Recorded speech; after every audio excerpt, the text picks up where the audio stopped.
보려고 합니다. 오늘은요, 하나님이 찾으시는 예배자라는 제목으로 하나님의 말씀 증거하도록 하겠습니다. 저희가 건강검진을 받거나 아니면 생명보험을 들 때 거기서 질문하는 것들이 여러 가지 있습니다. 그 중에서 꼭 질문하는 것이 있는데 이런 게 있어요. 술 마십니까? 담배를 피십니까? 이렇게 질문을 이렇게 늘 합니다. 그러면 거기에 대해서 확실하게 대답할 수 있습니다. 나는 술을 마십니다. 담배를 핍니다. 아니면 나는 술을 마시지 않습니다. 담배를 피지 않습니다. 이렇게 확실하게 대답할 수 있죠. 근데 이 두 가지만 질문하는 게 아니고요. 그 다음에 또 질문하는 게 있습니다. 요즘에 스트레스를 많이 받습니까? 이렇게 질문하는 거예요. 근데 이 질문을 딱 듣고 나면요. 스트레스를 많이 받습니까? 그러면 약간 혼란스러워요. 내가 스트레스를 많이 받나 안 받나? 왜냐하면 이건 마음에 대한 거기 때문에 그런 거죠. 그리고 진단을 받고 나서 몸에 좀 이상이 있다 하면요, 의사가 권면하는 게 몇 개 있습니다. 뭐 권면합니까? 앞으로는 술을 마시지 마십시오. 앞으로는 담배를 피지 마십시오.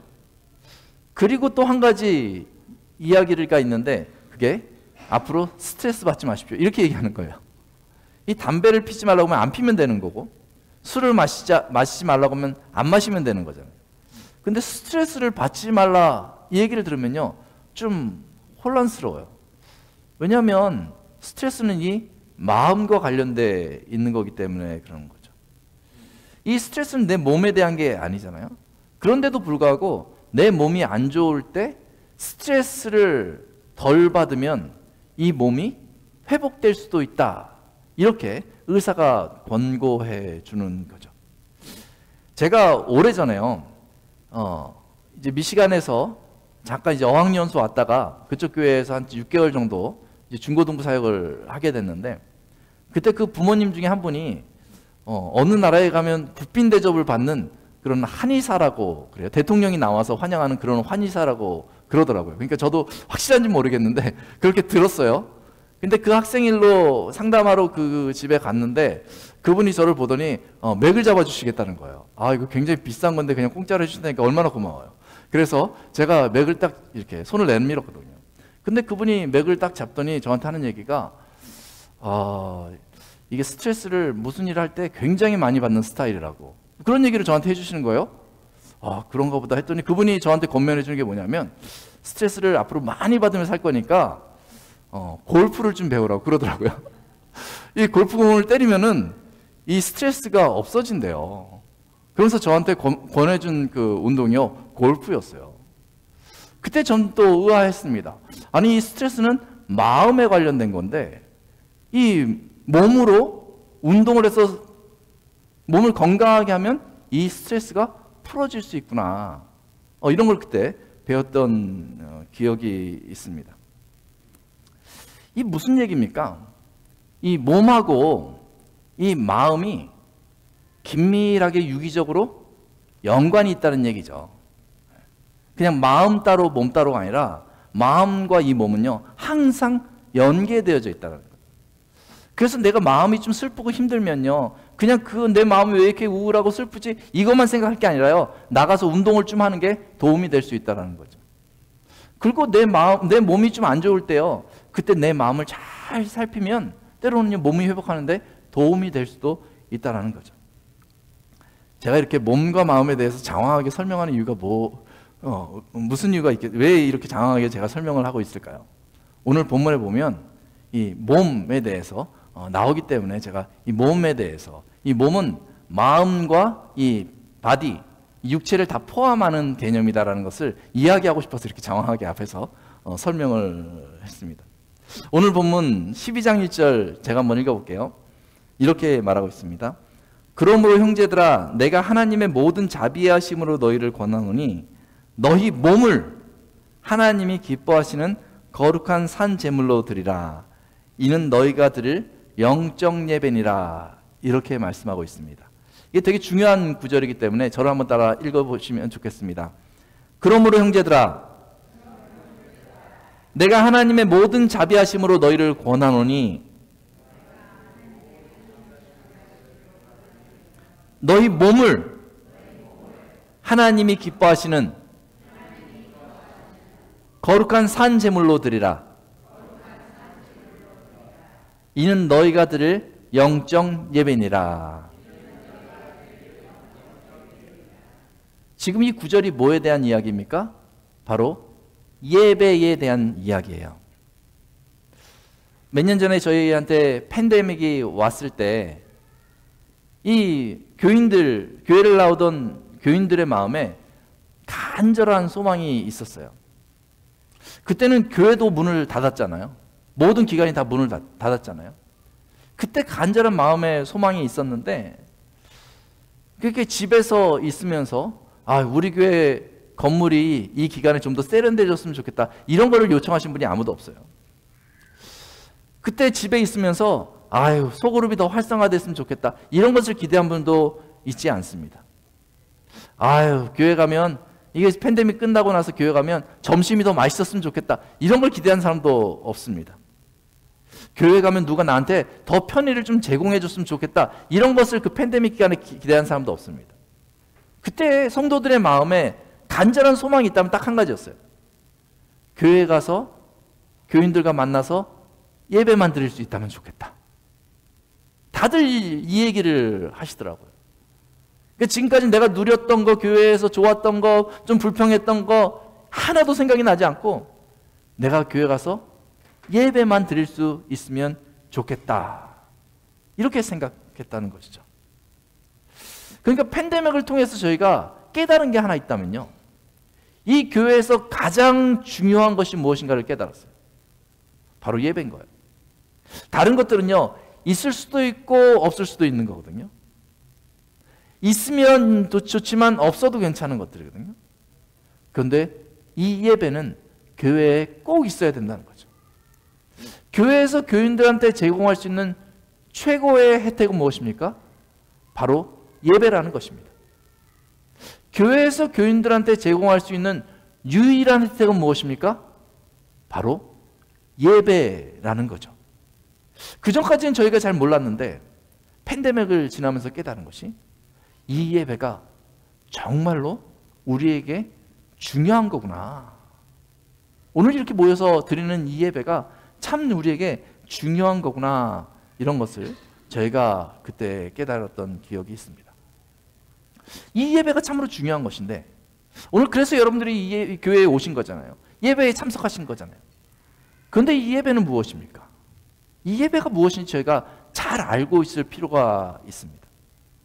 오늘 로마서 12장 1절을 보니까 사도 바울이 로마 교회에 권면하는 내용인데요, 다음과 같이 말합니다.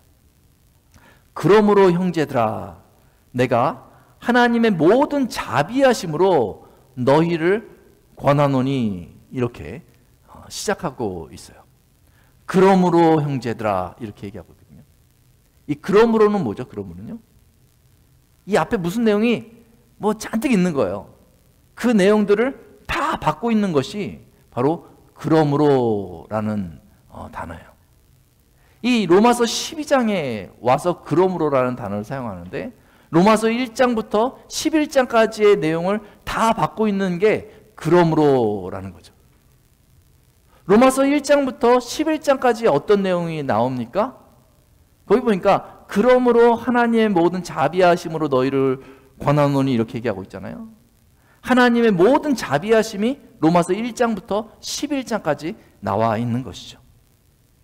그 하나님의 자비하심, 1장부터 11장까지 나와 있는 그 자비하심 때문에 이제 예배를 드리라고 하는 거거든요. 그 자비하심은 무엇입니까? 로마서 1장부터 11장까지 나와 있는 내용을 잘 정리하고 있는 구절 중에 하나가요, 로마서 8장 11절이에요. 제가 한번 읽어보겠습니다. 예수를 죽은 자 가운데서 살리신 이의 영이 너희 안에 거하시면 그리스도 예수를 죽은 자 가운데서 살리신 이가 너희 안에 거하시는 그의 영으로 말미암아 너희 죽을 몸도 살리시리라. 이 이야기를 하고 있는 거죠. 너희 죽을 몸도 살리시리라. 사람이 죽잖아요. 우리가 지금 건강하고 아주 괜찮은 것 같은데요, 어느 시점에 죽잖아요. 그 죽은 다음에 대책을 세울 수가 없거든요. 이 죽음 앞에서 아무것도 할 수 없거든요. 그런데 로마서 1장부터 11장까지 너희 죽을 몸도 살리시리라 라고 얘기하고 있는 거예요. 이게 너무 기쁜 소식 아니겠어요? 내가 지금 당장 죽게 됐는데 나를 살릴 수 있는 약이 나왔다라고 생각한다면 얼마나 기뻐서 일어나겠어요. 그런데 우리가 죽는다 할지라도, 이미 죽었다 할지라도 그리스도 예수 안에서 그리스도의 부활하심과 같이 우리를 다시 살리신다라는 이 선포가 있기 때문에 우리에게 너무나 감격스러운 거죠. 우리는 다 죽을 몸이었는데 하나님이 그 죽을 우리를 긍휼히 여기사 우리에게 자비를 베풀어 주신 것입니다. 우리 중에서 죽지 않을 사람이 없었어요. 그런데 하나님께서 그 죽을 우리 몸을, 우리를 다시 살리신다라고 말씀하신 거죠. 이것이 하나님의 자비하심입니다. 이 예수 그리스도 안에서 우리를 다시 살린다는 이 사실이 우리 모두에게 소망인 것이죠. 그리고 복음인 것이고요. 이것이 하나님의 자비하심인 거죠. 그 하나님의 자비하심을 깨달은 사람들이요, 모여가지고 감사하며 드리는 것이 바로 예배인 거예요. 그 하나님, 우리를 살리시는 그 하나님의 능력을 깨달아서 그 하나님을 만나고자, 그 자비하심 가운데 서고자 사람들이 모여서 드리는 것이 바로 예배라는 것입니다. 그 하나님을 깊이 만나기 위해서. 여러분들이 오늘 교회 나올 때 아마 그 마음을 품고 나오셨을 거예요. 나를 구원하신 그 하나님을 내가 만났으면 좋겠다. 그렇다면 이제 그 하나님 앞에 저희가 예배를 드려야 하는데 어떻게 예배를 드리면 좋을까요? 이 예배를 어떻게 드려야 할지 강조하는 표현이 마지막에 나옵니다. 이렇게 얘기하고 있어요. 쭉 이야기하고 있다가 마지막 구절에, 마지막 표현에 이는 너희의 드릴 영적 예배니라 이렇게 얘기하고 있습니다. 그 예배가요, 영적 예배가 돼야 된다 이렇게 말하고 있습니다. 영적 예배라고 하니까요, 어떤 분들은 뭔가 좀 신비로운 뭔가 있는 그런 예배였으면 좋겠다라고 생각하는 경우도 있습니다. 근데 여기서 그 원어에서 표현하고 있는 이 영적 예배는요, 영이라는 단어를 사용하지 않고요, 적합한이라는 단어를 사용하고 있어요. 그런 의미를 포함하고 있는 단어를 사용하고 있습니다. 그러니까요, 적합한 예배를 드려야 된다.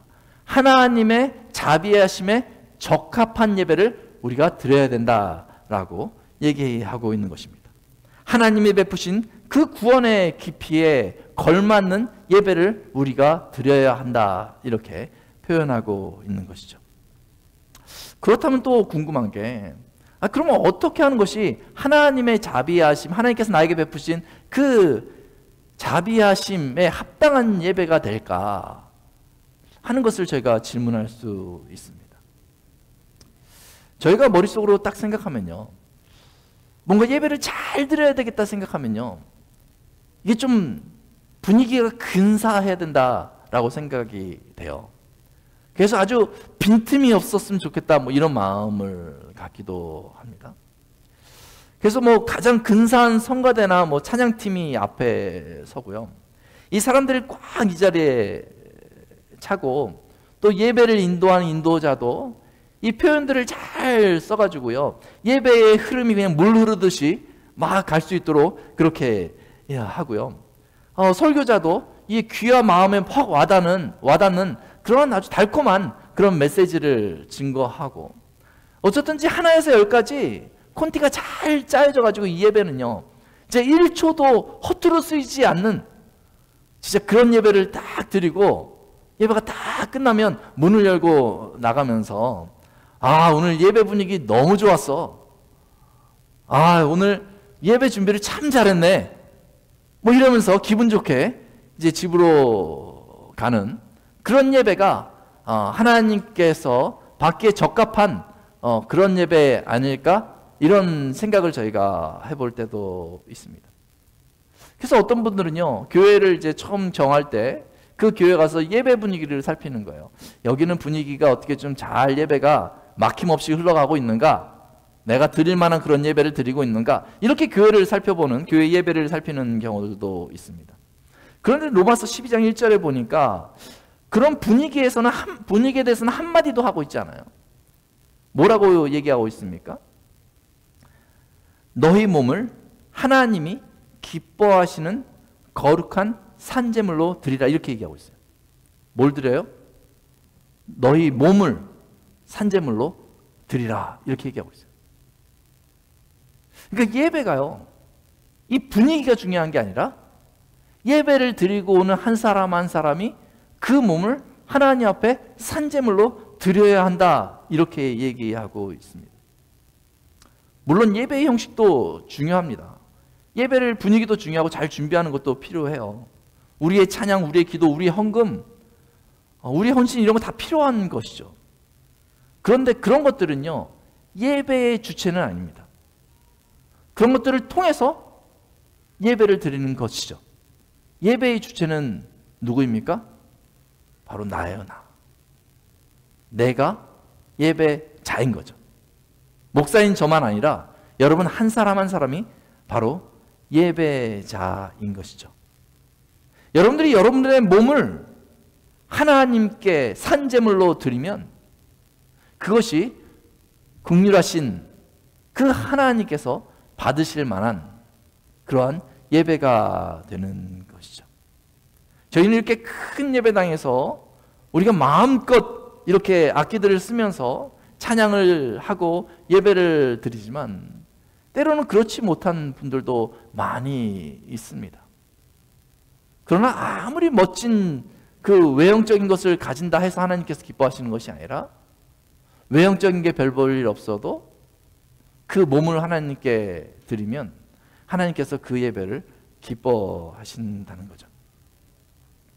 제가 양로병원을 매달 가서 부목사 때 5년, 담임 목사 때 5년을 예배를 인도했던 기억이 있습니다. 그런데 저한테는요, 그 시간이 참 귀한 시간이었어요. 마음에 큰 도전을 받고 오는 시간이었거든요. 제가 뭐 5년 뭐 한 10년 정도 매달 예배를 드리는데 가면 찬양을 해야 되잖아요. 그러면요, 찬양을요, 우리 찬양팀처럼 막 계속해서 바꿔가면서 새로운 곡을 하는 게 아니라요, 제 기억에는 7곡인가 10곡인가를 가지고 그걸로 10년 썼어요. 악보집 만들어가지고요, 똑같은 찬양 또 하고 또 하고. 그러다 보니까요, 그 예배에 참석한 그 외국 사람이요, 나중에는 한국말을 다 외워가지고 따라 부르더라고요.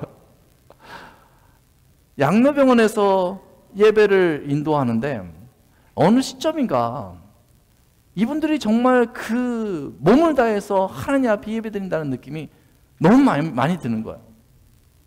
이분들은 예배 드리려면요, 1시간 전부터 한 분 한 분 그 예배당으로 옮겨옵니다.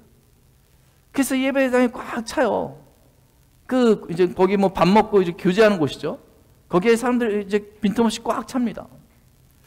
그래가지고 예배를 어느 날 드리는데 진짜 이분들이요, 진짜 힘을 다해서 불러요.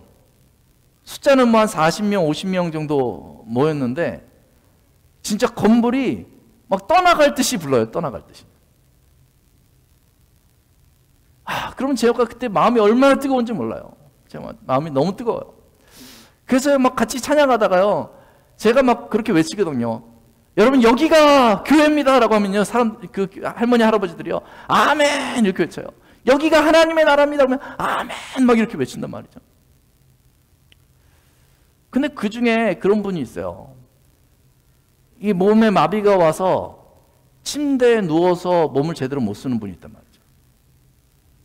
근데 그분들이 이렇게 간호사한테 끌려가지고 예배드리겠다고 들어오거든요. 미리 들어와서 기다리고 있어요. 다 준비하고 있으면 제가 들어가거든요. 그래서 예배를 진행하다가 그 짧은 시간 예배를 딱 드리면요, 제가 딱 외치잖아요. 그러면 이제 아멘 할 타이밍이 오잖아요. 근데 그분은 몸을 못 쓰잖아요. 그러면 눈을 크게 뜨면서 저를 쳐다보면서 이 손가락 하나를 이렇게 표현해요. 이렇게 표현해요. 그때 정말 하나님이 우리와 함께 하시는구나. 그분들이 그 자리가 너무 좋다는 거예요. 여러분 양로병원 생각하면 이제 죽으러 가는 곳이구나 이렇게 생각하는 분들이 많잖아요. 여러분들이 이제 나이가 더 들어가지고 이렇게 활동하지 못하고 그러한 상황이 됐을 때 사람들이 생각하기에 정말 죽을 만한 곳이구나, 인생의 마지막에 가는 곳이구나 생각하는 그곳에서 하나님의 임재를 경험하고 하나님의 사랑을 경험하고 하나님의 사랑과 임재를 경험할 때 이곳이 지금까지 살아왔던 곳 중에서 가장 좋은 곳입니다라고 고백할 수 있는 그런 예배가 우리에게 있을 수 있는가?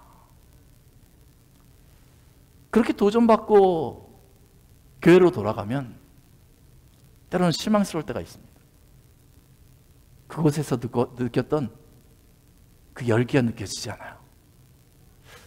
그곳에서는 한 분 한 분 다 예배자같이 느껴져서 진짜 그 몸을, 그 힘을 다해서 예배 전에는 말도 잘 힘이 없어서 못하시던 분들이 온몸으로 하나님 앞에 예배드렸던 그 기억이 생생한데 교회를 가면 본 교회에 젊고 건강한 많은 사람들이 앉아있는데 아무런 몸에 문제가 없는 사람들이 앉아있는데 조용합니다.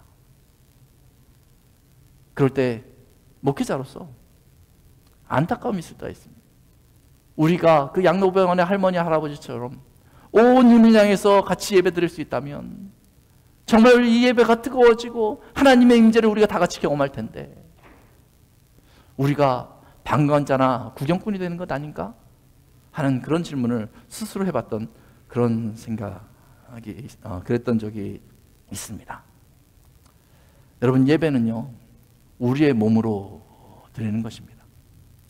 이 몸은요 우리의 몸과 마음을 다 포함하는 것이죠. 이렇게 예배를 드리려고 저희가 이렇게 교회에 나오는데 어떤 경우는 습관적으로 교회에 나와서 몸은 예배로 드리러 나왔지만은 이 마음은요 이 예배에서 떠나 있는 경우들도 있습니다. 예전에는요 그냥 예배는 참석했는데 이제 마음이 떠나 있으면요 그냥 예배 시간에 멍하니 그냥 공상에 빠지는 그런 경우도 있었어요. 집에 가면 뭐 먹을까, 예배 끝나면은 우리가 뭐 할까, 뭐 이런 생각에 빠지는 그런 경우도 있었던 것 같아요. 또 어떤 분들은요 이렇게 둘러보면서 오늘 누가 빠졌나 몇 명이었나 이렇게 살펴보는 분들도 있고요. 어떤 분들은 주보만 그렇게 뚫어지려 쳐다보면서 글자 틀린 거 없나 이렇게 확인하는 분들도 있고요. 어떤 분들은요 목회자만 쳐다보면서 옷 색깔이 바뀌었나 넥타이가 바뀌었나 이런 것만 쳐다보시는 분도 있어요. 근데 요즘에는 스마트폰이 있잖아요. 그러니까 스마트폰 가지고요 이 성경 구절 보는 것처럼 하면서 딴 거 설치하는 그런 경우도 있다고 그래요. 이 몸은 와 있지만요 마음은 떠나 있는 거죠. 어떤 경우는요 마음은 교회에 가 있는데 이 몸이 따라주지 못하는 경우도 있습니다. 너무 늦게 일어나 가지고 항상 이 예배 시간에 늦는단 말이죠. 너무 피곤해서 이 예배 시간에 항상 졸아요. 조는 사람은 맨날 좁니다. 늦는 사람은 맨날 늦고요. 어떤 사람은요 무슨 일만 있으면 쉽게 교회를 빠집니다. 예배를 빠집니다. 그냥 빠져도 되고 내가 빠지고 싶진 않은데 그래도 몸이 너무 힘들다 스스로 그렇게 위안하면서 그렇게 빠지는 경우가 있습니다. 상황적으로 이럴 수 있습니다. 몸이 아프거나 무슨 일이 급한 일이 생길 수 있죠. 너무 피곤해서 상황적으로 졸 수도 있는 거죠. 뭐 늦을 수도 있는 거죠. 그런데 이게 반복되고 있다면 자신을 돌아볼 필요가 있습니다. 이게 참 놀라운 거예요. 반복적으로 그래야 한다는 거야. 늦는 사람은 항상 늦고 예배 전에 나가는 사람은 항상 나가고 예배에 빠지는 사람은 항상 먼저 빠지고 그 사람이 그렇다는 거예요. 그랬을 때 자신을 돌아볼 필요가 있습니다. 나는 예배를 제대로 드리고 있는가? 나는 정말 마음과 몸을 다 주님께 드리고 있는가? 곰곰이 생각해 볼 수 있어야 합니다. 여러분, 어떻게 하면 하나님의 자비하심에 합당한 예배를 위해서 우리의 몸을 드릴 수가 있습니까? 우리의 몸이 마음과 몸으로 되어 있다고 하는데요. 이 마음은 어디가 있어야 합니까? 바로 우리를 구원하신 예수 그리스도의 십자가 앞에 가 있어야 되는 거죠. 이 예배는요, 그냥 저희가 누구나 다 와서 드렸다고 해서 예배가 되는 것은 아니에요. 예배가 하나님 앞에 드려지려면 누구를 통해서, 무엇을 통해서 하나님 앞에 나아갈 수 있습니까? 바로 예수 그리스도의 십자가의 공로의 피를 통해서 하나님 앞에 나아갈 수 있는 거죠. 죄 많은 저희가 하나님 앞에 당당하게 나아갈 수가 없어요. 그런데 예수님의 이름을 믿을 때에 그 십자가의 보혈의 피로 저희를 덮어주시는 거예요. 그러면 하나님께서 죄 없다 여겨주시고 의롭다 칭해주시면서 저희를 만나주시는 거거든요. 그래서 예배를 드릴 때마다 저희가 예수 그리스도의 십자가의 능력 의지하면서 그 예수님을 바라보면서 하나님께 나아가는 그 마음이 필요한 거예요. 그래서 예수님을 바라보면 우리도 모르게 낮은 자세로 교회로 오게 됩니다. 겸손한 자세로 교회로 오게 됩니다. 예수님의 십자가 앞에 나가던 그 모습을 생각하면서 우리가 교회에 나와야 되는 거죠. 우리의 마음은 항상 거기에 가 있어야 돼요. 내가 교회에 가면 뭐 할까? 누구는 이런데, 이런 생각은 다 저버리고요. 교회를 온다라고 생각했을 때는 예수 그리스도의 마음을 내가 품고 예배를 드리러 우리가 그렇게 나와야 하는 거죠. 그럴 때 하나님께서 그 마음을 살피시고 그 흔적 때문에, 그 자세 때문에 우리를 만나 주시는 것이죠. 그런데 이 마음뿐만 아니라 뭐도 중요해요? 육체도 중요하다. 우리의 몸으로 드리라고 했으니까요. 마음과 육체가 다 중요해요. 예배를 드릴 때요. 어떻게 하면 이 몸을 예배를 드리는데 잘 준비할 수 있습니까? 먼저는요, 이 몸을 예배자로서 힘들지 않게 하기 위해서 미리 준비하는 거예요. 예배를 준비하는 태도가 굉장히 중요합니다. 어떤 분들은요, 토요일이 되면요, 주일 예배 때 내가 너무 피곤하면 예배를 잘 못 드릴 수 있으니까 너무 늦게까지 피곤하지 않게 하고 일찍 자는 그런 분들도 있다고 합니다. 그렇게 준비하면요, 주일날 와서 졸거나 예배에 참석하는데 어려움이 없어요. 토요일에 미리 그렇게 준비하는 분이 있는 거죠. 조금 더 적극적인 분은요, 그렇게 할 뿐만 아니라 토요일날 저희가 주보를 이렇게 카톡으로 미리 보내잖아요. 그럼 미리 오늘 내일 들을 말씀을 살펴보고 미리 묵상해보고, 그리고 찬양도 미리 한번 불러보고, 이렇게 예배에 참석할 준비를 한다는 거죠. 그게 되게 중요하거든요. 근데 아무런 준비도 없이 교회에 와가지고 설교가 시작돼서 말씀을 찾으면 말씀을 찾는데 속도가 느려가지고 말씀도 못 읽고, 또 찬양팀이 찬양하면 아이고 내가 이제는 안 불러봤던 곡인데 알지 못해가지고 부르지도 못하고, 이럴 수 있지 않겠어요? 그래서 미리 준비하시는 그런 분들도 있다고 들었습니다. 어떤 분들은요, 조금 더 적극적으로 예배를 준비하는 거예요. 그래서 미리 교회에 와서요, 예배자는 미리 교회에 와서 교회를 둘러봅니다. 그래서 이렇게 의자들이 이렇게 배열이 잘 되어 있는지 살피고요, 바닥에 못 떨어진 것이 없는가 이런 것도 살피고요, 교인들이 와서 예배 드릴 수 있도록 내가 도와야 되겠다 하면서 그렇게 살피는 분도 있습니다. 우리 장로님이 계신데요, 90세 드시는 우리 임장로님 계신데, 우리 장로님 항상 10시 이쯤에 오시거든요. 뭐 하려고 오십니까? 커피 타려고. 누가 시켜서가 아니거든요. 예배를 준비하면서 우리 교인들이 혜택을 누릴 수 있도록 내가 일을 해야 되겠다. 예배를 준비하는 거죠.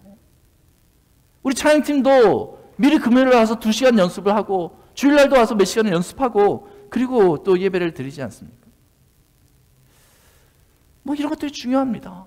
성교회들이 이렇게 모여서 교제할 때 우리 성교회가 예배전에 가서 예배를 위해서 좀 한번 기도해보자. 매주는 아니더라도 한 달에 한 번씩이라도 모여서 미리 예배 전에 한 20-30분 전에 모여서 예배를 위해서 한번 기도해보자. 이렇게도 준비할 수 있는 것 아니겠어요? 예배를 준비해야 된다는 거예요. 우리 몸이. 이 준비가 너무 중요합니다. 그냥 11시 됐다고 해서 그냥 급하게 들어와서 그냥 참석하는 게 아니라 준비된 예배를 통해서 저희가 예배 시간에 은혜 받을 수 있는 것이죠. 여러분들은 어떻게 예배를 매주마다 준비하고 있습니까?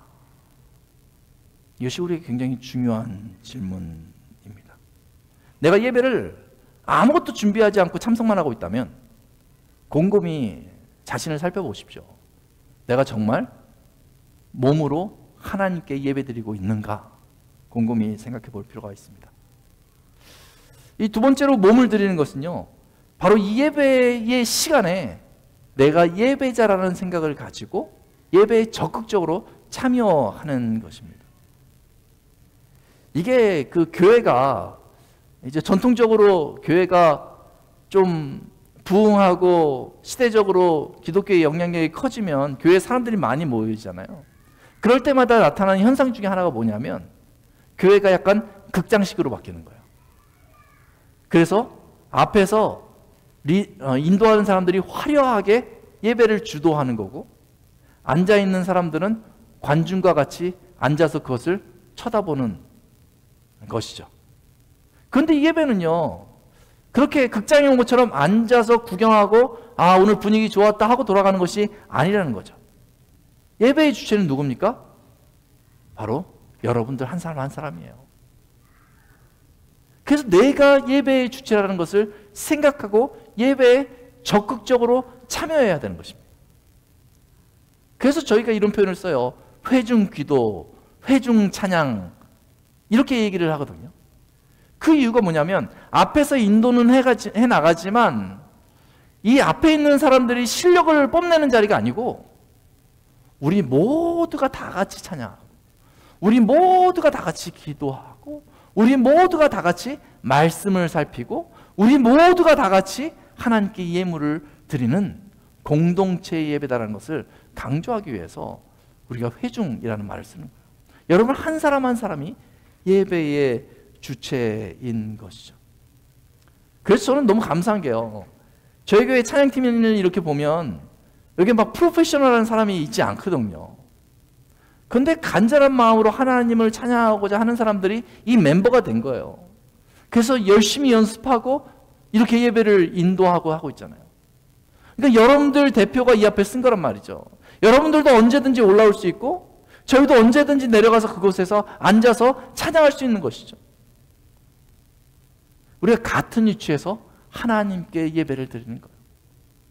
그러면 앞에 쓰지 않았음에도 불구하고 똑같이 힘차게 찬양하고 힘차게 기도하고 또 내가 입으로 같이 조인하기 어려울 때는 아멘! 이렇게 같이 호응할 수 있는 거잖아요.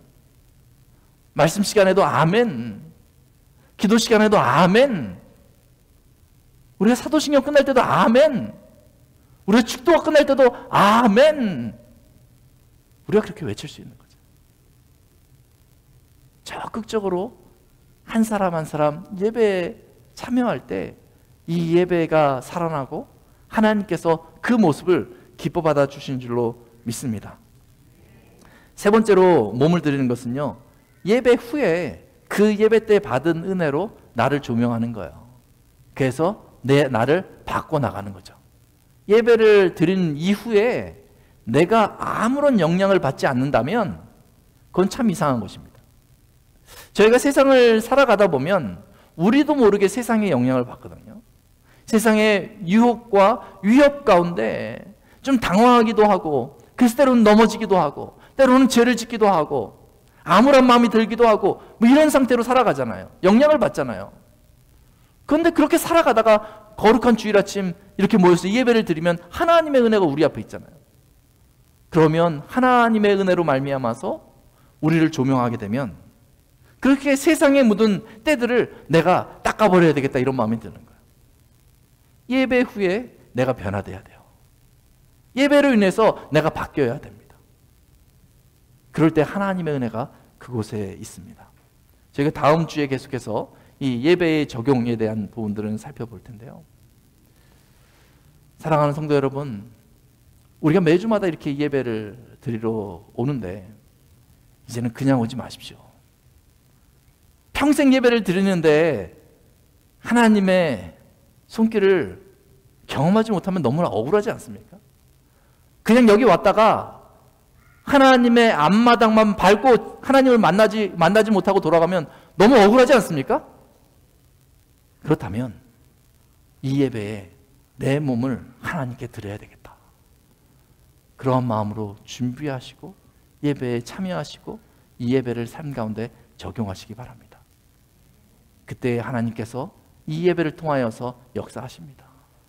우리들의 삶에 놀라운 일들을 예배를 통하여서 하나님께서 이루기 시작하십니다. 하나님의 계획을 여러분들 삶 가운데 드러내 주십니다. 그냥 인생을 사는 것이 아니라 하나님께서 여러분들을 부르신 그 목적이 분명히 있는데, 하나님께서 이 예배를 우리가 드릴 때 그것을 우리가 깨닫게 해주십니다. 성령께서 우리의 마음을 뜨겁게 해주세요. 그냥 허망한 인생을 사는 것이 아니라 내가 삶의 가치를 가진 사람이구나, 하나님께서 나를 이 땅에서 살게 하시는 이유가 있구나, 이것을 분명히 알게 해 주십니다. 우리 같이 잠깐 일어나셔서 우리를 사용하소서라는 찬양하고 우리 잠깐 기도하고 축도를 예배 마치겠습니다. 우리 말씀을 생각하면서 우리를 사용하소서.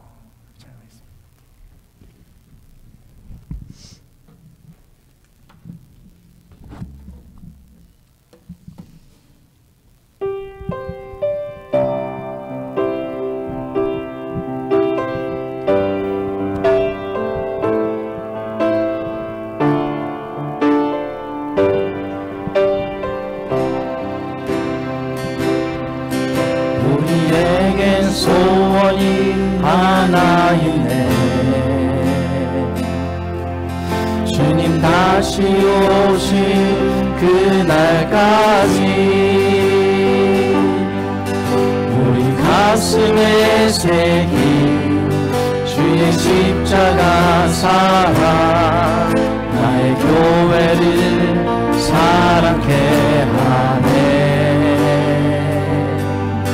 주의 교회를 향한 주의 마음이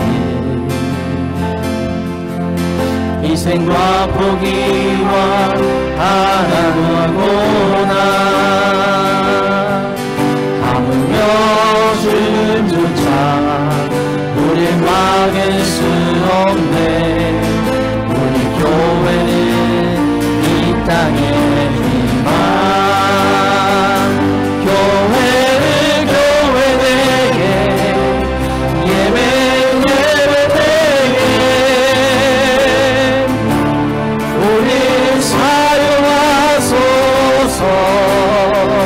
진정한 복의 날 오늘 임하도 우리 사용하소. 다시 한번 찬양합니다. 우리에게 소원이 하나 있네. 주님 다시 오신 그날까지